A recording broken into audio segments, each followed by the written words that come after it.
आज मैं आपको इस वीडियो में भगवान विष्णु का मत्स्य अवतार के बारे में बताने की कोशिश करूंगा। आशा करता हूं आपको वीडियो पसंद आएगी। तो चलिए वीडियो शुरू करते हैं। सनातन धर्म में भगवान भगवान विष्णु को सृष्टि के पालनकर्ता के रूप में माना जाता है। जब जब संसार पर संकट आता है, तब तब वे विभिन्न अवतार लेकर धर्म की रक्षा करते हैं। उन्हीं अवतारों में सबसे पहला अवतार है मत्स्य अवतार। प्राचीन काल में एक महान राजा थे जिनका नाम था सत्यव्रत। वे अत्यंत धर्मात्मा, सत्यनिष्ठ और भगवान के परम भक्त थे। वे अक्सर नदी के किनारे बैठकर ध्यान किया करते थे। एक दिन जब वे नदी में अर्घ्य दे रहे थे, तब उनकी हथेली में एक छोटी सी मछली आ गई। मछली ने उनसे विनती की, हे राजन, मुझे बड़ी मछलियों से बचाइए, वरना वे मुझे खा जाएंगी। राजा सत्यव्रत का हृदय करुणा से भर गया। उन्होंने उस छोटी मछली को अपने कमंडल में रख लिया। लेकिन आश्चर्य की बात यह थी कि वह मछली बहुत तेजी से बढ़ने लगी। जल्द ही वह कमंडल के लिए बड़ी हो गई।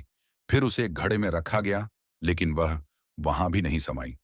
सत्यव्रत ने उस मछली को एक बड़े तालाब में छोड़ा, लेकिन वह मछली वहां भी बहुत जल्दी विशाल हो गई। फिर उसे नदी में छोड़ा गया और अंत में समुद्र में। अब वह मछली विशाल रूप धारण कर चुकी थी। तब राजा को समझ में आया कि यह कोई साधारण मछली नहीं है। उन्होंने हाथ जोड़कर प्रार्थना की, हे प्रभु, आप कौन हैं? कृपया अपना वास्तविक रूप बताइए। तभी उस मछली ने दिव्य स्वर में कहा, हे सत्यव्रत, मैं ही भगवान विष्णु हूं। मैं तुम्हारी परीक्षा ले रहा था। भगवान विष्णु ने राजा को बताया कि कुछ समय बाद एक भयंकर प्रलय आने वाला है, जिसमें पूरी पृथ्वी जलमग्न हो जाएगी। यह प्रलय सृष्टि के एक चक्र का अंत होगा और फिर नई सृष्टि की शुरुआत होगी। उन्होंने राजा सत्यव्रत को आदेश दिया, तुम एक विशाल नाव बनाओ और उसमें सभी जीवों के बीज, औषधियां तथा सप्त ऋषियों को साथ लेकर बैठना। जब प्रलय आएगा तब मैं मत्स्य रूप में आकर तुम्हारी रक्षा करूंगा। समय बीतता गया और वह दिन आ ही गया जब आकाश में काले बादल छा गए। वर्षा होने लगी और देखते ही देखते पूरी पृथ्वी जल में डूब गई। राजा सत्यव्रत ने एक विशाल नौका तैयार की और उसमें सप्त ऋषियों को बैठाया।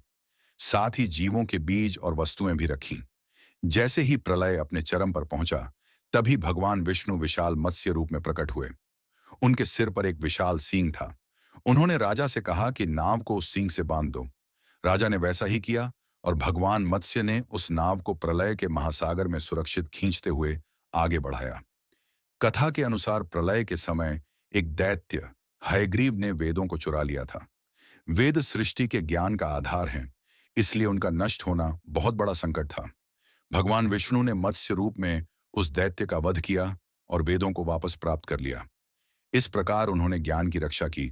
जब प्रलय समाप्त हुआ, तब भगवान मत्स्य ने नाव को एक पर्वत के शिखर पर पहुंचा दिया। कहा जाता है कि यह स्थान हिमालय पर्वत का एक भाग था। राजा सत्यव्रत को ही बाद में मनु के रूप में जाना गया, जिन्होंने नई मानव सृष्टि की शुरुआत की थी। कुछ विद्वान मत्स्य अवतार को प्रतीकात्मक रूप में भी देखते हैं। उनका मानना है कि यह कथा प्राचीन समय में आई किसी भयंकर बाढ़ का वर्णन हो सकती है। भगवान विष्णु का मत्स्य अवतार हमें यह सिखाता है कि जब भी जीवन में संकट आए तो धर्म का पालन करना चाहिए।